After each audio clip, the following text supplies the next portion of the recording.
Consegue gravar agora? Aê! Comecei já. Pode continuar. Finalmente a gente conseguiu essa merda. Nossa, depois de 1 hora, eu acho. Não, é assim mesmo, né? A gente vai. Não, essas Então, coisas assim. Meus professores, tipo, perdi a aula só pra conseguir fazer as coisas assim. aham. Bom, primeiramente eu queria saudar vocês aí que estão assistindo essa aula, depois de muito sacrifício. Eu venho do passado para cumprimentá-los. É legal, Gabriel, que você está aqui, porque você pergunta bastante. E qualquer dúvida que você tiver pode ser uma dúvida de que eles vão ter, entendeu? E É, aí é isso. já ajuda, tipo, né? Já faz tudo de uma vez aqui. Bom, essa parte inicial eu já falei com eles, mas se você quiser perguntar alguma coisa, né, que eles possam ter ficado em dúvida. É do que? Oi? É do que você tinha tratado? Então, a gente tratou daqueles conceitos iniciais da eletrostática. Então, a gente falou o que é um elétron, o que é a carga de um elétron, que é a carga elementar, né? A gente falou da carga do corpo, que nada mais é do que uma variação dessa carga do elétron, né? Um número inteiro, já que o corpo ele perde ou recebe elétrons, né? E aí esse saldo de elétrons vezes a carga de um único elétron, ela vai me dar a carga do corpo. E aí eu falei, né, um pouquinho sobre isolantes, condutores. Eu acho que aqui está na sequência. Então, eletrostática é a ciência que vai estudar, né, os corpos aí com cargas eletrônicas, sendo que eles estão parados, né? Por isso o nome estático. Aí aqui fala um pouquinho sobre quem são eles, né? Então, os corpos que perdem, né, elétrons, eles são chamados de cátions, e os que recebem de ânions, mas é claro que a gente pode, né, assim, não os corpos, os átomos, mas o todo do corpo, né, acaba Vini, também tendo essa característica. Vini. Você está entendendo? Tá, né? Não, é uma pergunta só. Esses Ah, cátions e ânions. Cátion é positivo e ânion é negativo, certo? certo. Mas também tem uma outra palavra que eu me confundo bastante agora, que é catodo e anodo. Aí inverte, né? Catodo é negativo e anodo é positivo. Não, é isso, né? Isso, isso. Vale as regras. Você conhece a regra dos três pauzinhos? Não, tem não. Para você saber, né? K todo. O K no A tem um pauzinho no A, que é o acento. Um pauzinho, dois pauzinhos, três pauzinhos. Então o cátion, na verdade, é positivo na pilha. Na pilha ele é positivo. E o ânion é um acento circunflexo. A gente vê como dois pauzinhos. Então um pauzinho, dois pauzinhos do próprio acento circunflexo em cima do ânion e mais um pauzinho. Então negativo. Então na pilha é isso mesmo. Cátion é positivo, ânion é negativo. Só que aí você trouxe nessa questão o catodo e o anodo. E aí a gente trata, né, disso como polos inversos, né? Porque aí o catodo seria aquele que teria não é que ele seria a característica, né? Mas seria justamente o oposto, aquele que vai como é que eu posso explicar isso? Porque na eletrólise vai inverter isso. Então, o que é, né, catodo e anodo para a pilha, na eletrólise inverte. E na pilha segue isso aí mesmo que eu falei. E aí na eletrólise inverte justamente porque como o fluxo de elétrons vai se inverter, e aí tem outras questões também, né? Enfim, né? Eu preciso melhor estudar isso, eu não lembro. Mas o que eu tenho para te falar é isso, tipo, o catodo vai ser positivo, o anodo vai ser negativo, mas vai inverter na eletrólise. Mas eu preciso ver melhor isso, porque eu não lembro. Mas é isso. É que eu confundo toda hora, porque são muito parecidos. Sim. É que agora eu fiquei com dúvida também se. Porque você perguntou de. Você perguntou, acho que de pilha. E de pilha tem essa correspondência, que é o gerador. Mas quando você coloca num circuito, e aí tem a eletrólise, que seria tipo você fornecendo por uma bateria, meio que se tornam receptores, pelo que eu entendi na elettrólise. E aí inverte esse fluxo, né? Porque, não sei se você lembra, mas a equação do gerador é ao contrário da equação do receptor. E aí altera nessas questões aí. Mas eu vou pesquisar mais e aí eu te falo, beleza? Beleza. E aí, opa, a gente tem os condutores elétricos, né, que são nada mais é do que aqueles materiais que vão ter essa propriedade de elétrons livres. Então, os metais, né? Então, os metais, eles são bons condutores porque na sua estrutura de arranjo atômico, os átomos desses materiais, eles perderam seus elétrons, né, da eletrosfera. Então, os elétrons, eles ficam dançando em uma nuvem de cátions, assim, de átomos que perderam elétrons.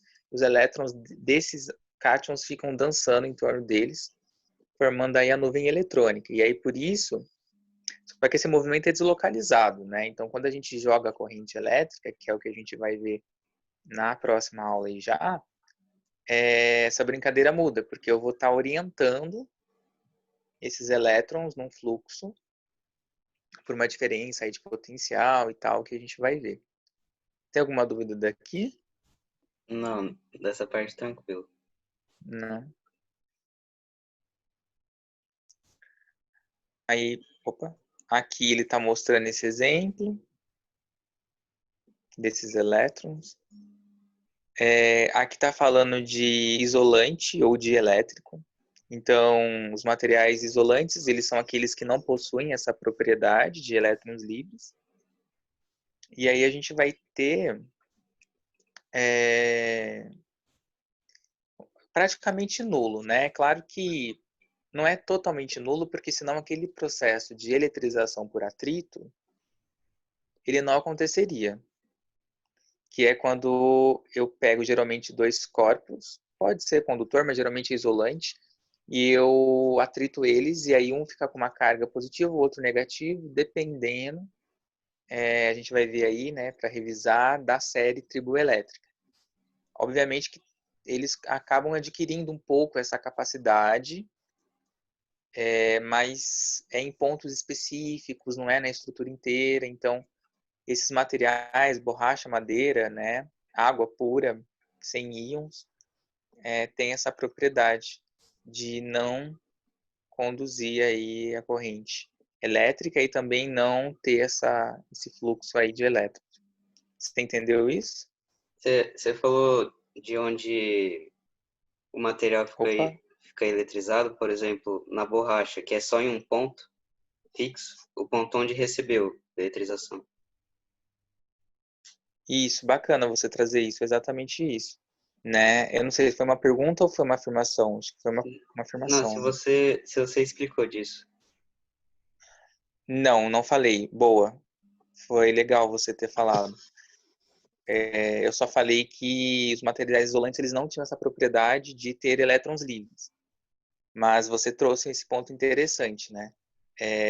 Nos isolantes, quando tem, né, essa troca aí de elétrons, fica numa região muito restrita, né? Diferente do condutor, por exemplo, que toda a superfície do condutor se ajusta para aquele processo de eletrização, né? Por isso que a gente leva um choque quando pega no fio mesmo, né, no cobre. Porque, Sim, porque quando tem o isolante em volta, aí ele só está eletrizado na parte de dentro, né? Então aí não tem como dar choque. sim, exatamente. Boa.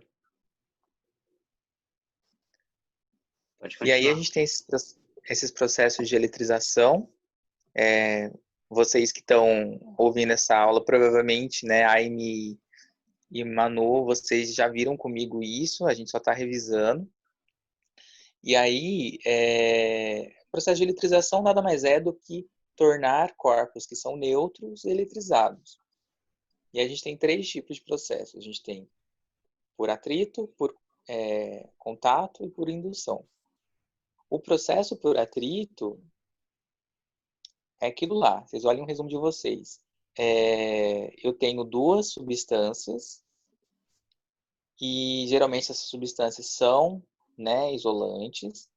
E aí elas são neutras. Inicialmente ambas são neutras, eletricamente neutras, né? Ou seja, o número de prótons e elétrons aí é igual dentro dos seus átomos. Quando eu atritá-las, uma vai passar a ter um predomínio aí de prótons sobre os seus elétrons e a outra vai ter um predomínio de elétrons sobre prótons, porque uma doou meio que elétrons para a outra. E aí o que a gente vai ter é justamente no final ambos, né, os corpos com cargas distintas. Então uma vai ficar positivo, o outro negativo, e o mesmo saldo, porque justamente houve essa transferência. Quando eu tenho é que ele inverteu. Na indução, no processo de indução, um corpo neutro, ele vai ser colocado próximo a um corpo que já está eletrizado. Mas não vai haver o contato entre esses corpos, vai ser apenas a aproximação. E aí esse corpo neutro ele vai se eletrizar. E aí a gente chama esse fenômeno de indução eletrostática. E aí, aqui não está representado, né? Mas vocês devem lembrar da outra aula, que tinha uma mão, que funcionava como fio terra. E aí, se eu tenho esse corpo neutro e eu aproximo dele um corpo, sei lá, carga positiva, o que vai acontecer na superfície desse corpo neutro? Os elétrons, eles vão se atrair pela carga positiva. Sinais diferentes, ocorre atração. Então, eles vão se deslocar nessa estrutura. Lembrando que é um condutor, aqui eu não tenho.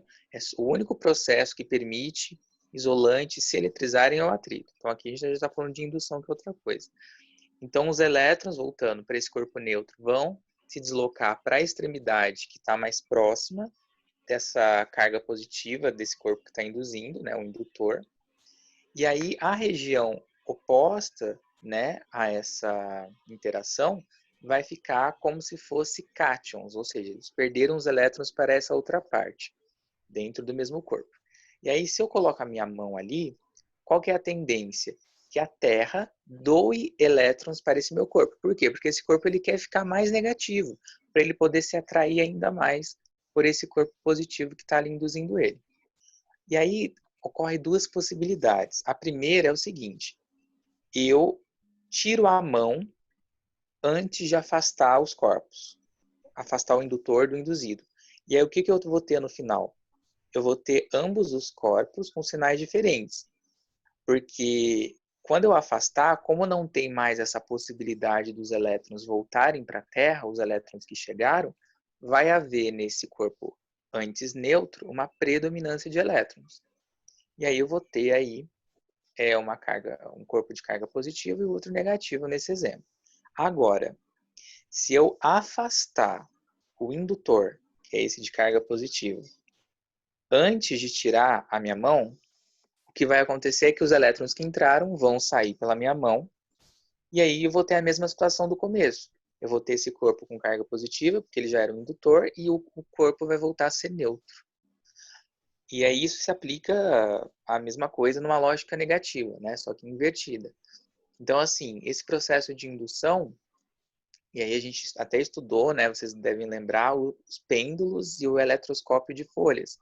Eles funcionam exatamente assim, né? Você consegue aí determinar, né, a carga do corpo que você está aproximando, baseada no sensor ali que está. Você já conhece a carga e tal, dependendo de como eles se interagem, você consegue obter essas informações.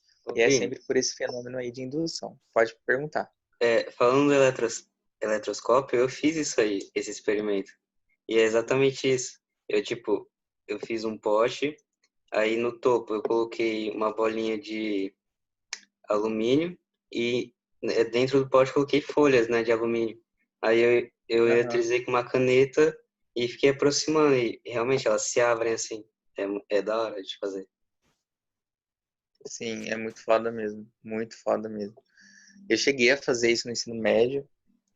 Não, tipo, a gente fazer, né? Mas o professor fez e realmente é muito legal, assim. E aí, continuando a nossa revisão, a gente tem por contato, né? E aí, por contato, o que que eu vou ter aqui? Eu vou ter necessariamente o contato entre esses corpos condutores, lembrando que só o atrito permite que corpos volantes se eletrizem. E aí, o que vai acontecer é a transferência aí, né, de elétrons. Só que acontece uma coisa interessante, porque é o seguinte, o que vai acontecer, essa barra que está positiva, ela vai se aproximar do corpo que está neutro, ou pode estar carregado, mas geralmente está neutro. E aí vai acontecer aquele fenômeno da indução, as cargas negativas vão ficar próximas a ela. Quando ela se tocar, ela vai tentar roubar. Ela vai tentar roubar os elétrons, né? Porque ela está positiva, ela quer voltar à sua situação neutra.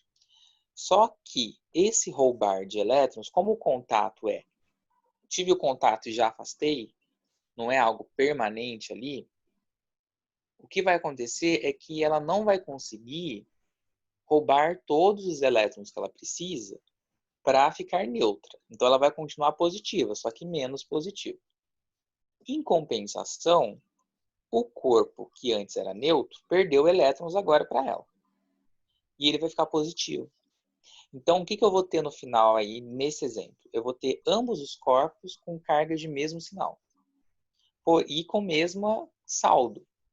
Porque justamente aquilo que ela roubou compensou para ela diminuir ali a sua positividade. E foi justamente o que ela deixou de positivo no outro.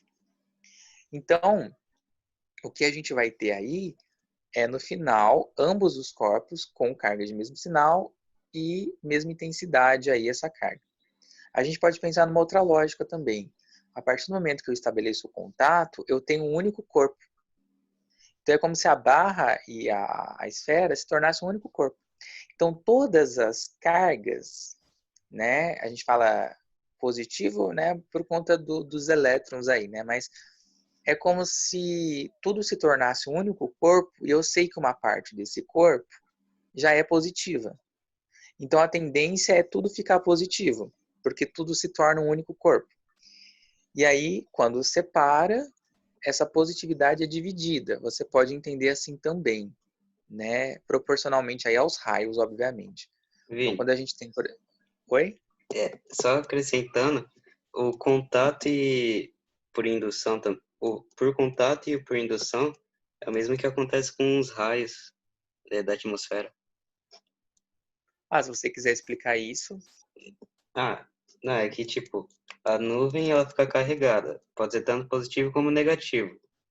Uhum, Aí, como é muito forte esse processo, ela acaba induzindo a Terra. Então a Terra vai ficar ou positiva ou negativa, né? Dependendo da carga da nuvem. certo. E aí o raio, ele nada mais é do que esse contato, é uma descarga para equilibrar, porque a nuvem ela está muito carregada. E depois que ela vence a resistência do ar, ela se descarrega como se fosse um fio, né? Até a Terra. E Uhum, aí a Terra, uhum. ela fica neutra, mas eu acho que ela fica carregada ainda. Ah, mas é isso que acontece. Sim, né? A aplicação disso aí é nos fenômenos, no caso. E a gente tem também, eu não falei isso na outra aula, você tem eletrização por aquecimento e por pressão. Eu vi isso na época do cursinho, mas o professor só falou assim, tanto que eu não gravei. E aí esse slide trouxe que você tem aí, né, quando aquecido, né, o sensor, por exemplo, de presença, o infravermelho, ele funciona exatamente por ondas de calor. Então, se você tem um objeto aí que aquece e começa, né, a emitir luz, é porque, com certeza, houve aí um processo de eletrização.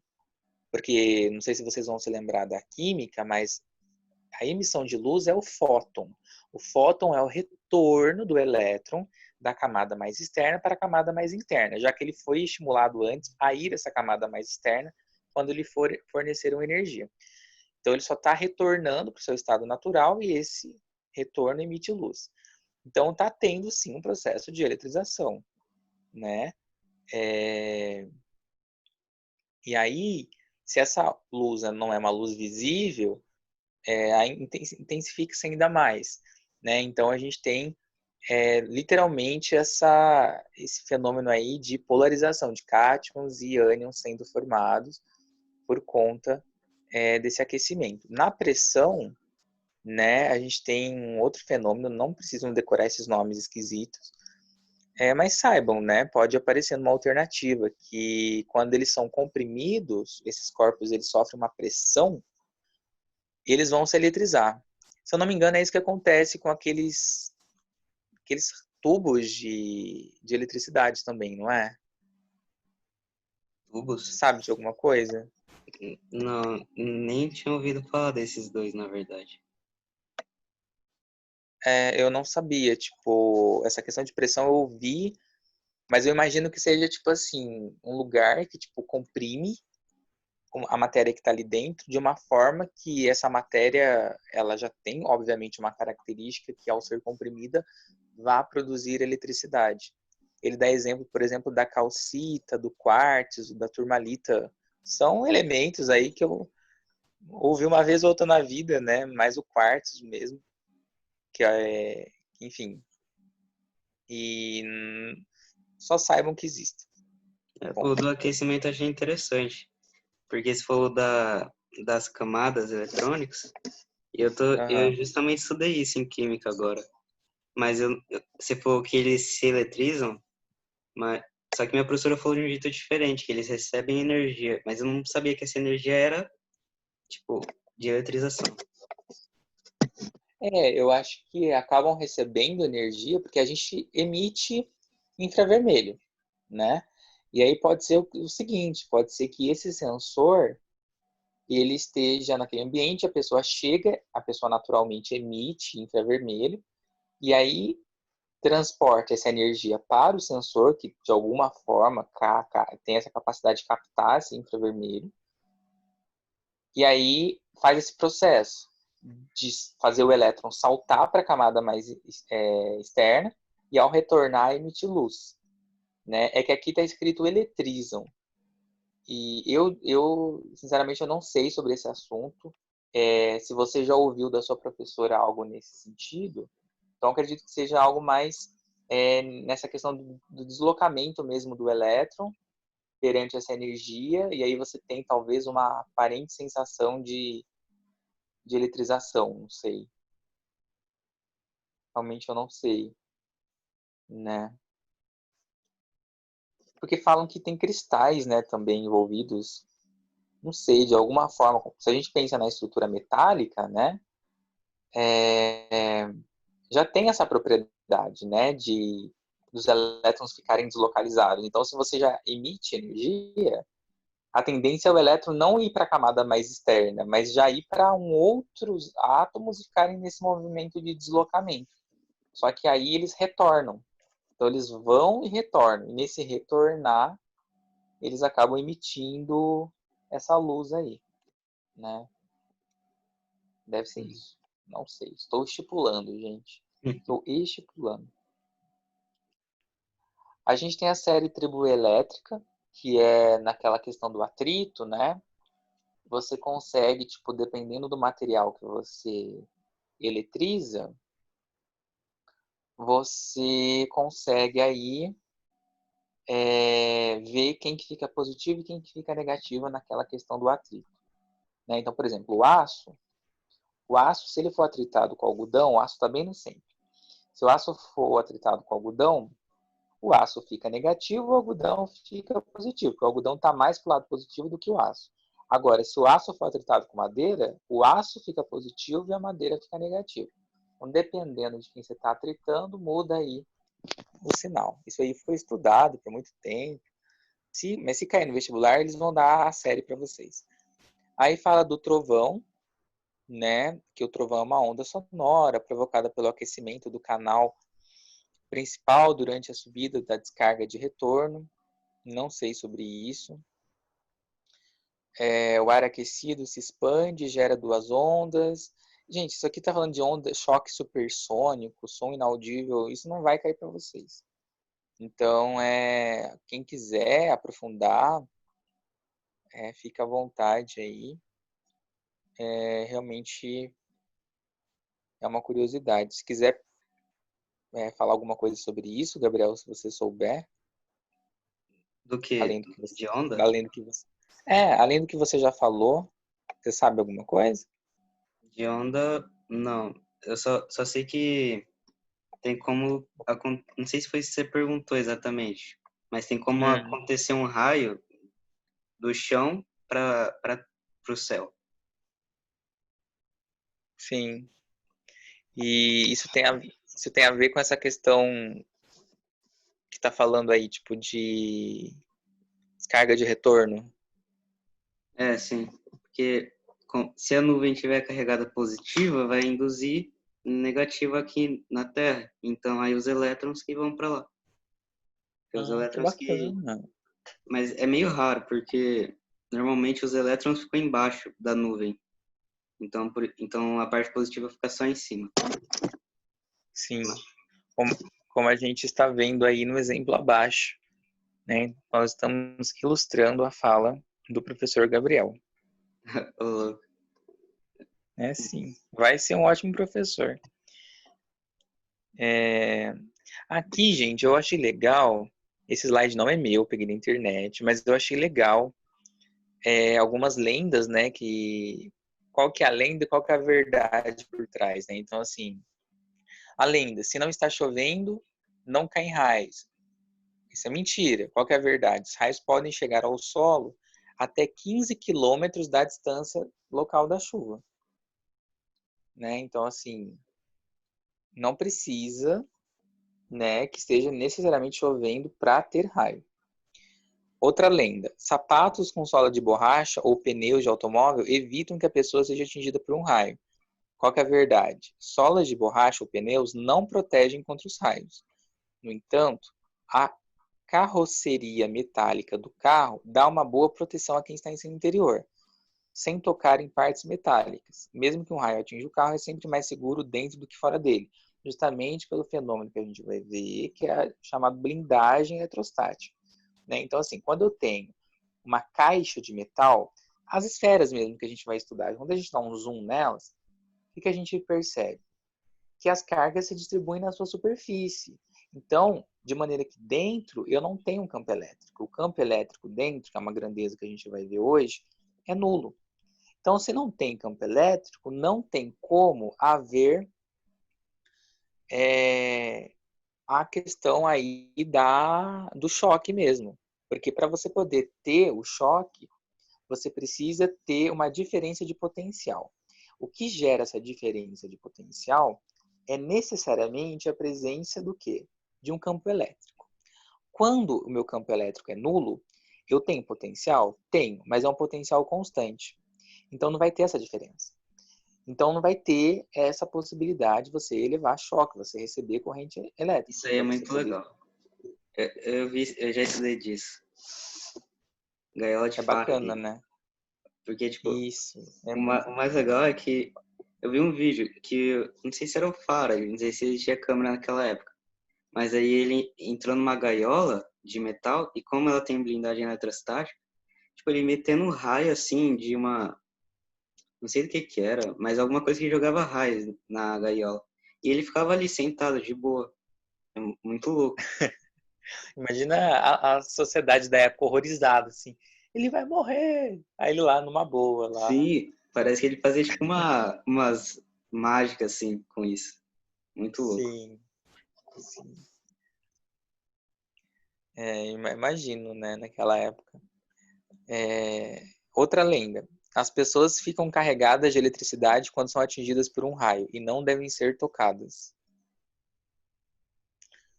E a verdade é que as vítimas de raio não dão choque e precisam de urgente socorro médico, especialmente reanimação. Então é mentira. Então é mentira que se uma pessoa está sendo eletrocutada, se você tocar nela, você vai levar choque. Você não vai levar choque. Interessante isso, porque se divulga muito que não, se uma pessoa está sendo eletrocutada, você não pode tocar nela que você leva choque também. E é falso. Não pode tocar nela se ela estiver recebendo ainda o choque. Porque aí você vai fazer parte da corrente. Mas se ela já Então, recebeu, sim, depois, exatamente. Quando são atingidas por um raio, então elas foram atingidas por um raio e você toca ela, tá tudo bem. Mas naquele momento, se você, sei lá, tipo, tiver unido a ela, você leva choque também, né?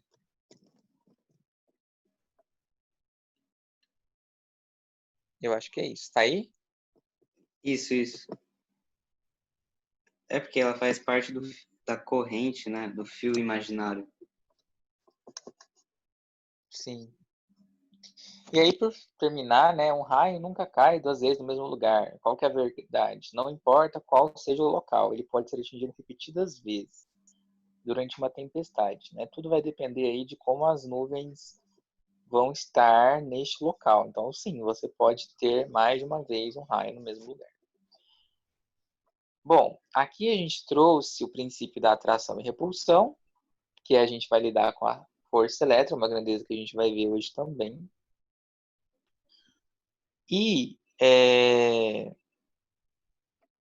o princípio aí, né, da conservação da carga elétrica, que nada mais é do que se eu tenho um sistema de cargas e elas estão em contato, enfim, estão, né, geralmente em contato, eu vou ter uma transferência de elétrons, só que de maneira que no final do contato, por mais que as partes estejam com elétrons diferentes do que estavam, o todo vai continuar a mesma coisa. Então, por exemplo, aqui eu tenho, né, que Q1 tem 3Q e Q2 tem menos 5Q.